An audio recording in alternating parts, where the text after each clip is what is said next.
Iran Israel സംഘർഷം അതിരൂക്ഷം. ടെഹ്റാനിലെ പല കേന്ദ്രങ്ങളിലും ഇസ്രായേലിന്റെ ആക്രമണം തുടരുകയാണ്. ഇസ്രായേലിലെ ഹൈഫ നഗരത്തിലടക്കം ഇറാന്റെ ആക്രമണം ഉണ്ടായി. ദൃശ്യങ്ങളിലേക്കാണ്.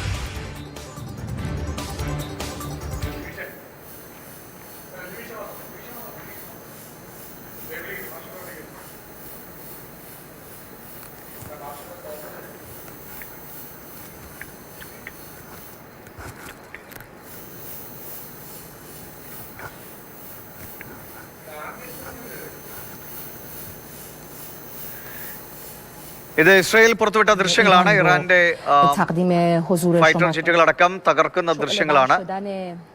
മറുഭാഗത്ത് ഹൈഫ പോർട്ടിനെതിരെ ഇറാൻ നടത്തിയ ആക്രമണത്തിന്റെ ദൃശ്യങ്ങളും. അശ്വജിത്ത് സി ഇന്റർനാഷണൽ ഡെസ്കിൽ നിന്നും വിവരങ്ങളുമായി നമുക്കൊപ്പം ചേരുന്നുണ്ട്. അശ്വജിത്ത്, രാജ്യം ലോകം മുഴുവൻ വളരെ ഭീതിയിലാണ്. കാരണം തീ കൊണ്ടുള്ള കളിയാണ് രണ്ട് രാജ്യങ്ങളും നടത്തിക്കൊണ്ടിരിക്കുന്നത്. ഇപ്പോൾ ഏറ്റവും കൂടുതൽ അമേരിക്ക ഇറാൻ അന്ത്യശാസ്ത്രം നൽകിയെന്ന വാർത്ത കൂടി വരുന്നു. എന്താണ് നിലവിലെ സ്ഥിതി? ഇന്ന് പുലർച്ചെയും അതിരൂക്ഷമായ ആക്രമണമാണോ ഇരു രാജ്യങ്ങളും നടത്തുന്നത്? ദിവിഷ്, തീർച്ചയായും നമ്മൾ ഓരോ ദിവസം ഇതേ ഫ്ലോറിൽ ഇതേ സമയത്ത് ഓരോ ദിവസവും പറയുന്നത് ഈ യുദ്ധം ഇന്നത്തോടെ അവസാനിക്കട്ടെ, അല്ലെങ്കിൽ പെട്ടെന്ന് അവസാനിക്കട്ടെ എന്നൊക്കെയാണ് നമ്മൾ പ്രത്യാശിക്കുന്നത്. പക്ഷേ അത് ഒരു തരത്തിലും അവസാനിക്കുന്ന ലക്ഷണം കാണുന്നില്ല എന്നതാണ് ഓരോ ദിവസവും പുറത്തു വരുന്ന വാർത്തകളും. ഇന്നലെ രാത്രി ഉണ്ടായ അതിശക്തമായ ആക്രമണത്തിന് പിന്നാലെ ഇരു രാജ്യങ്ങളും അങ്ങോട്ടും ഇങ്ങോട്ടും തുടർന്നും ആക്രമിച്ചു. അതിൻ്റെ ഏറ്റവും ലേറ്റസ്റ്റ് ആയ അപ്ഡേറ്റ്സിലേക്ക് വരാം. അതിനു മുമ്പ് പ്രധാനപ്പെട്ട കാര്യം, ഈ വിഷയത്തിൽ കൃത്യമായി ഒരു സൂചനകൾ, അതായത് ഈ വിഷയത്തിൽ അമേരിക്കയുടെ ഭാഗത്തു നിന്ന് ചില ഒരു നിർണായകമായ ഇടപെടലിലേക്ക് പോകുന്നു എന്ന തരത്തിലുള്ള സൂചനകൾ വരുന്നുണ്ട്. അതിലേറ്റവും പ്രധാനം ഡൊണാൾഡ് ട്രംപ് ഇതുമായി ബന്ധപ്പെട്ട് നടത്തിയ പ്രതികരണമാണ്. G7 കൂടിക്കാഴ്ച, G7 ഉച്ചകോടിയുടെ വേദിയിലായിരുന്നു അദ്ദേഹം ഉണ്ടായിരുന്നത്. അദ്ദേഹം ആ കൂടിക്കാഴ്ച റദ്ദാക്കിക്കൊണ്ട് G7ന്റെ തുടർന്നുള്ള നടപടിക്രമങ്ങൾ റദ്ദാക്കിക്കൊണ്ട് തിരിച്ച് അമേരിക്കയിലേക്ക് തിരിച്ചിട്ടുണ്ട്. അത് വളരെ സുപ്രധാനമായ ഒരു നീക്കമാണ് എന്നതാണ് വിലയിരുത്തുന്നത്. ഒരുപക്ഷെ ഇതിൽ ഒരു വലിയ ഇടപെടൽ അമേരിക്ക ഈ തരത്തിൽ ഈ ഒരു ഘട്ടത്തിൽ നടത്തിയേക്കാം. പക്ഷേ ദിവിഷ് സൂചിപ്പിച്ചതുപോലെ തന്നെ ഇടപെടൽ എന്ന് പറയാൻ പറ്റുമെന്നറിയില്ല. അതൊരു സമ്മർദ്ദ തന്ത്രം കൂടിയാണ്. ഡൊണാൾഡ് ട്രംപിന്റെ വാക്കുകൾ കേട്ടിട്ട് തിരിച്ചു വരാൻ തോന്നുന്നു. നമുക്ക് കൂടുതൽ ദൃശ്യങ്ങളിലേക്ക് പോകാം. ശേഷം അശ്വത് വിശദാംശങ്ങൾ നൽകും.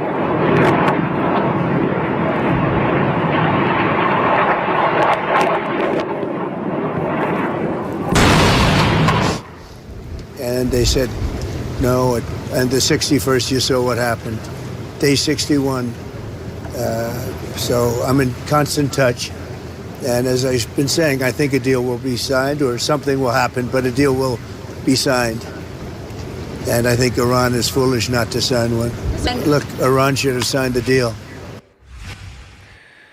അശ്വജിത്തും ഒപ്പം തന്നെ ജിതിൻ ജയ്പാലും കൂടി ചേരുന്നുണ്ട്. ജിതിൻ, ഇത് വളരെ സങ്കീർണമായ അവസ്ഥയിലേക്ക് കാര്യങ്ങൾ പോകുന്നു. ഇരു രാജ്യങ്ങളും ഇപ്പോൾ ഇന്നലെ ഇറാന്റെ ഭാഗത്ത് നിന്ന് അല്ലെങ്കിൽ റിപ്പോർട്ടുകളായി വന്നത് ഇറാൻ ചില ഗൾഫ് രാജ്യങ്ങൾ വഴി ട്രംപുമായി ബന്ധപ്പെട്ടു ഒരു വെടിനിർത്തലിനുള്ള ശ്രമങ്ങൾ നടത്താനുള്ള ഒരു നീക്കം ഇറാൻ നടത്തുന്നതാണ്. പക്ഷേ മറുഭാഗത്ത് ഇറാൻ പറയുന്നു അങ്ങനെ ഒരു കാര്യമേ ഇല്ല, ഞങ്ങളിത് ശക്തമായി തന്നെ മുന്നോട്ട് പോകുമെന്നാണ്. അപ്പോൾ പല വിവരങ്ങളാണ് അന്താരാഷ്ട്ര ഏജൻസികളാണെങ്കിലും റിപ്പോർട്ട് ചെയ്യുന്നത്. എന്താണ് ഇതിലൊരു സത്യാവസ്ഥ? ഏതെങ്കിലും ഇസ്രായേലിൻ്റെയോ ഇറാൻ്റെയോ പക്ഷത്ത് നിന്ന് ഒരു സമാധാനത്തിലേക്കുള്ള ഒരു ചുവടുവയ്പ് ഇപ്പോൾ ഉണ്ടോ? അതിനുള്ള ശ്രമമെങ്കിലും ഉണ്ടോ?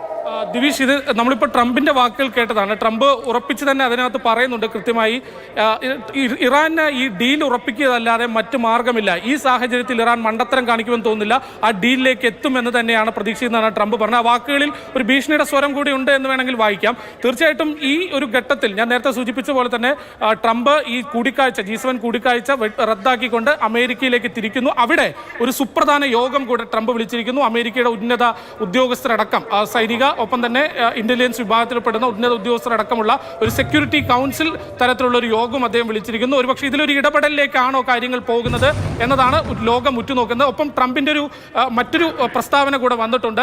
അതായത് ഇതിൽ കൃത്യമായി ഇടപെടൽ പോകുന്നു, യുദ്ധം അവസാനിക്കാൻ പോകുന്നു, ഇതിനൊരു പരിഹാരം ഉണ്ടാകാൻ പോകുന്നു എന്ന തരത്തിലുള്ള സൂചനകളും അന്താരാഷ്ട്ര മാധ്യമം നൽകുന്നത്. ഇനി ട്രംപിന്റെ നീക്കം ഏത് തരത്തിലാണ് നിർണായകമാകുക ജിജിൻ? ഒപ്പം വളരെ പ്രധാനപ്പെട്ട ഒരു കാര്യം കൂടെ കൂട്ടിച്ചേർക്കാനുണ്ട്. ഇന്നലെ നമ്മൾ കണ്ടതാണ് ടെഹ്റാനിൽ ഔദ്യോഗിക മാധ്യമത്തിന്റെ സ്ഥാപനത്തിൽ വാർത്ത വായിക്കുന്നതിനിടയിൽ, ഒരുപക്ഷെ നമ്മളൊക്കെ ന്യൂസ് ഫ്ലോറിലാണ് നിൽക്കുന്നത്, ഇതുപോലെ ന്യൂസ് ഫ്ലോറിൽ വാർത്ത വായിക്കുന്നതിനിടെ തത്സമയം ഉണ്ടാകുന്ന പൊട്ടിത്തെറിയൊക്കെ ഈ തുടക്കത്തിൽ സൂചിപ്പിച്ചതുപോലെ ഇന്നലെ എവിടെയെല്ലാമാണ് ഈ ടെഹ്റാനിൽ ഉൾപ്പെടെ ഇറാനിൽ ഏതെല്ലാം പ്രദേശത്താണ് ഇസ്രായേലിന്റെ ആക്രമണം ഉണ്ടായത്, അതിൽ ഏതെല്ലാമാണ് നിർണായകമായ കേന്ദ്രങ്ങൾ? അതായത് അശ്വത്ത് രണ്ട് രാജ്യങ്ങളുടെയും തലസ്ഥാന നഗരങ്ങൾ കേന്ദ്രീകരിച്ച് ടെഹ്റാനിലും ടെൽ-അവീവിലും കേന്ദ്രീകരിച്ച് വലിയ രീതിയിലുള്ള ആക്രമണമാണ് ഓരോ മണിക്കൂറിലും റിപ്പോർട്ട് ചെയ്തുകൊണ്ടിരിക്കുന്നത്. കഴിഞ്ഞ ദിവസമാണ് അതിൻ്റെ ഒരു രീതി മാറിയത്. സാധാരണ യുദ്ധതന്ത്രങ്ങളിൽ ഒന്നും തന്നെ ഈ അന്താരാഷ്ട്ര മാധ്യമങ്ങളെ അല്ലെങ്കിൽ മാധ്യമ സ്ഥാപനങ്ങളെ ഒന്നും ആക്രമിക്കുന്ന തരത്തിലേക്കുള്ളൊരു രീതി കാണാറില്ല. പക്ഷേ ഈ ഇസ്രായേൽ ഇത് പ്രഖ്യാപിച്ചതിന് ശേഷമാണ് ഇത്തരത്തിലുള്ള ആക്രമണത്തിലേക്ക് പോയത്. ബെഞ്ചമിൻ നെതന്യാഹുവും എനിക്ക് തോന്നുന്നു ആ ദൃശ്യങ്ങൾ ഒന്നുകൂടെ ഒന്ന് കണ്ടുവരാൻ തോന്നുന്നു. ലോകം ഏറെ ചർച്ച ചെയ്ത ആശങ്കയോടെ കണ്ട ആ ദൃശ്യങ്ങൾ ഒന്ന് കാണാം. همچنین موضوعات مختلف خیلی متشکر از اینکه با ما همراه هستید. آنچه که ملاحظه می‌کنید تجاوز رژیم صهیونیستی به خاک جمهوری اسلامی ایران و منطقه صدا و سیما. آنچه که ملاحظه کردید، صدایی که شنیدید، فضای غبارآلود استودیو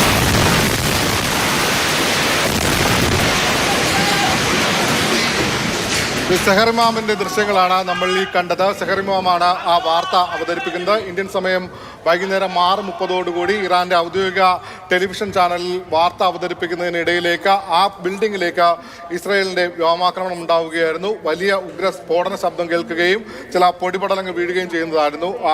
നിങ്ങൾ കേൾക്കുന്നത് ആക്രമണത്തിന്റെ ശബ്ദമാണ്. ഇതാണ് അവിടെ സംഭവിക്കുന്നതെന്ന് സെഹറിമാം പറയുന്നതിനിടയിലേക്കാണ് ആക്രമണം ഉണ്ടാകുന്നത്.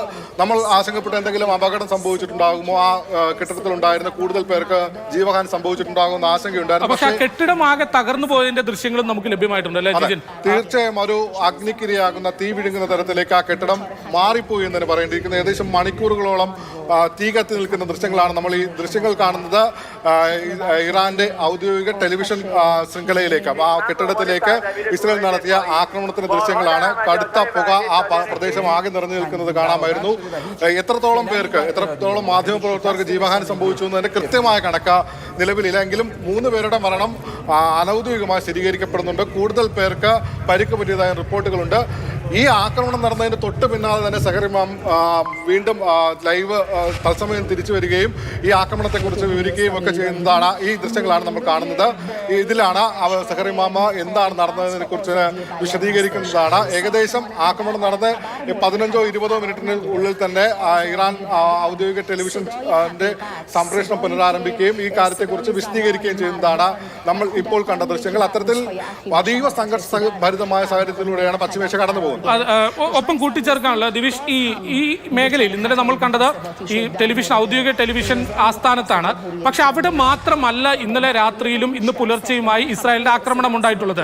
ടെഹ്റാനിലുടനീളം നമ്മൾ ഈ ദൃശ്യങ്ങളിൽ മാപ്പിൽ കാണുന്നത് പോലെ തന്നെ ഈ ടെഹ്റാനിലെ തന്ത്രപ്രധാന കേന്ദ്രങ്ങളിൽ ഉടനീളം ഇസ്രായേലിന്റെ ആക്രമണം ഉണ്ടായി എന്നുള്ളതാണ്. ജിജിൻ, നമ്മൾ ഒരുപക്ഷെ ഇന്നലത്തെ ആക്രമണത്തിലും ഈ നദാൻസ് ആണവ കേന്ദ്രം കഴിഞ്ഞ ദിവസങ്ങളിലൊക്കെ തുടർച്ചയായി ഇസ്രായേൽ ലക്ഷ്യമിട്ടിരുന്നു. ജിജിൻ, ഒരു കാര്യം, ഇപ്പോ ഈ ഇസ്രായേൽ പുറത്തുവിടുന്ന ദൃശ്യങ്ങൾ അനുസരിച്ച് റോക്കറ്റ് ലോഞ്ചറുകളുമായി പോകുന്ന വാഹനങ്ങളടക്കം പ്രിസിഷൻ സ്ട്രൈക്കിലൂടെ ഇസ്രായേൽ സേന തകർക്കുകയാണ്. അപ്പോൾ ഒരു 1/3 ഇവരുടെ സർഫസ് ടു മിസൈൽ സംവിധാനമൊക്കെ 1/3 തകർത്തു എന്നാണ് ഇസ്രായേൽ അവകാശപ്പെടുന്നത്. അപ്പോൾ ആ നിലയ്ക്കാണോ ഇറാന്റെ സൈനിക കരുത്തിന് വലിയൊരു ചോർച്ച ഈ ആക്രമണത്തിൽ ഉണ്ടായിട്ടുണ്ടോ? ഇറാന്റെ തിരിച്ചടി അതിന് പകരമായ നിലയിൽ ഉണ്ടുതാൻ? ദിവിഷയത്തിൽ എടുത്തു പറയേണ്ടിയിരിക്കുന്നത് ഇസ്രായേലിനെ സംബന്ധിച്ച് അവരുടെ ഏറ്റവും ആധുനിക സംവിധാനങ്ങൾ അല്ലെങ്കിൽ ഇറാനേക്കാൾ കൂടുതൽ കരുത്തുണ്ടെന്ന് അവർ അവകാശപ്പെടുന്ന മേഖല വ്യോമ മേഖലയാണ്. ആ വ്യോമ മേഖലയിൽ കടുത്ത ആക്രമണത്തിനാണ് ഇസ്രായേൽ ശ്രമിക്കുന്നത്. അത്തരത്തിലുള്ള ആക്രമണമാണ് നടന്നുകൊണ്ടിരിക്കുന്നത്. ഇറാന്റെ ഭാഗത്ത് നിന്ന് കഴിഞ്ഞ ദിവസം വിട്ടത് F-14 വിമാനങ്ങളാണ്. അത് അമേരിക്ക 1970 കാലഘട്ടങ്ങളിൽ ഇറാൻ നൽകിയ വിമാനമാണ്. കുറച്ച് കാലപ്പഴക്കം ചെന്ന യുദ്ധവിമാനങ്ങൾ എന്ന് പറയാം. ആ യുദ്ധവിമാനങ്ങൾ വെടിവെച്ചിടുന്ന ദൃശ്യങ്ങളാണ് നമ്മളിപ്പോൾ കണ്ടുകൊണ്ടിരിക്കുന്നത്. ആ യുദ്ധവിമാനങ്ങൾ ഇസ്രായേൽ വ്യോമസേന തകർക്കുന്ന ദൃശ്യങ്ങളാണ് കണ്ടത്. ഇറാന്റെ ഭാഗത്ത് നിന്ന് വലിയ രീതിയിലുള്ള ആക്രമണം ഇസ്രായേലിന്റെ തലസ്ഥാന നഗരമായ ടെൽ-അവീവിലും അടുത്തുള്ള ഹൈഫ നഗരത്തിലും ഒക്കെ ഉണ്ടായിട്ടുണ്ട്. ഇപ്പോഴും അപായ സൈറൻ ആ മേഖലകളിലെല്ലാം നൽകിക്കൊണ്ടിരിക്കുകയാണ്. ജിജിൻ, ഞാൻ തിരിച്ചു. അതായത് ഈ ഇസ്രായേൽ നമ്മളിപ്പോൾ തീർച്ചയായിട്ടും ഇറാനിൽ എവിടെയെല്ലാമാണ് ആക്രമണം ഉണ്ടായതെന്ന് അവിടെ ഉണ്ടായ നാശനഷ്ടങ്ങളുമാണ് പറഞ്ഞത്. ഇതിന് തുല്യമായി തന്നെ ഒരുപക്ഷെ ഈ വലിയ തോതിൽ തന്നെ ഇസ്രായേലിലും നാശമുണ്ടായിട്ടുണ്ട്. ദിവിഷ് സൂചിപ്പിച്ച പോലെ തന്നെ ഇറാന്റെ മിസൈലുകൾ, ഇസ്രായേലിന്റെ വിഖ്യാതമായ മിസൈൽ പ്രതിരോധ സംവിധാനങ്ങളെ ഒക്കെ വെട്ടിച്ചുകൊണ്ട് ഇസ്രായേലിലും പതിച്ചിട്ടുണ്ട്. അവിടെയും വലിയ നാശനഷ്ടം ഉണ്ടായിട്ടുണ്ട്. ആ ദൃശ്യങ്ങളാണ് നമ്മൾ കാണുന്നത്.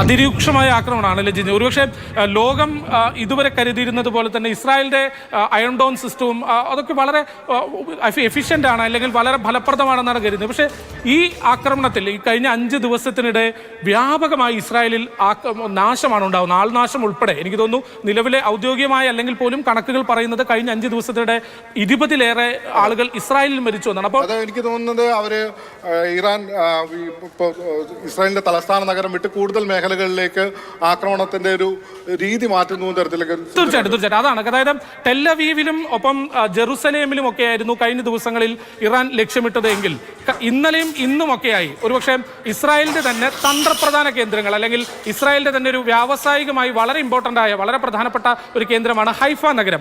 അവിടെയാണ് കഴിഞ്ഞ ദിവസങ്ങളിലൊക്കെ ഇറാന്റെ മിസൈലുകൾ ചെന്ന് പതിച്ചത്. ഒരുപക്ഷെ അവിടുത്തെ നാശം എത്രത്തോളം വലുതാണ് എന്ന് വിവരങ്ങൾ പുറത്തു വരാനിരിക്കുന്നതേ ഉള്ളൂ. അങ്ങനെയെങ്കിൽ ഇസ്രായേലിനെ സംബന്ധിച്ച് ഒരു വലിയ തിരിച്ചടിയാണ് അല്ലേ? തീർച്ചയായും ഇസ്രായേലിനെ സംബന്ധിച്ച് ലോക പ്രസിദ്ധമാണ് ഇസ്രായേലിന്റെ വ്യോമ പ്രതിരോധ സംവിധാനം അയൺ ഡോം എന്ന് പറയുന്നത്. അയൺ ഡോമിനെയൊക്കെ ഭേദിച്ചുകൊണ്ട് ഇത്തരത്തിലുള്ള ആക്രമണം നടത്താൻ ഇറാന് കഴിഞ്ഞു എന്ന് പറയുന്നത് ഒരു ചെറിയ കാര്യമല്ല. ഇസ്രായേലിനെ സംബന്ധിച്ച് അത് വലിയ തിരിച്ചടിയാണ്. അതുകൊണ്ട് തന്നെ ഇസ്രായേൽ ഒരു കാരണവശാലും ഈ ഒരു യുദ്ധം ഈ സംഘർഷം.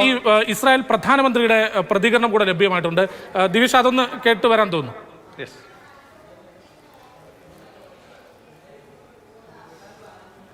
ബെഞ്ചമിൻ നെതന്യാഹുവിന്റെ പ്രതികരണത്തിലേക്ക്. Well, look, we had the peace talks. We gave it a chance. We've, clenched our teeth. We did everything we could to enable President Trump to negotiate the desired result, and that would have been preferable for us and I think for everyone. But we saw in the course of the negotiations, while they were negotiating with the United States, the Supreme Leader of Iran, Ayatollah Khamenei, tweeted almost every day, "Death to Israel." The talks were merely a facade.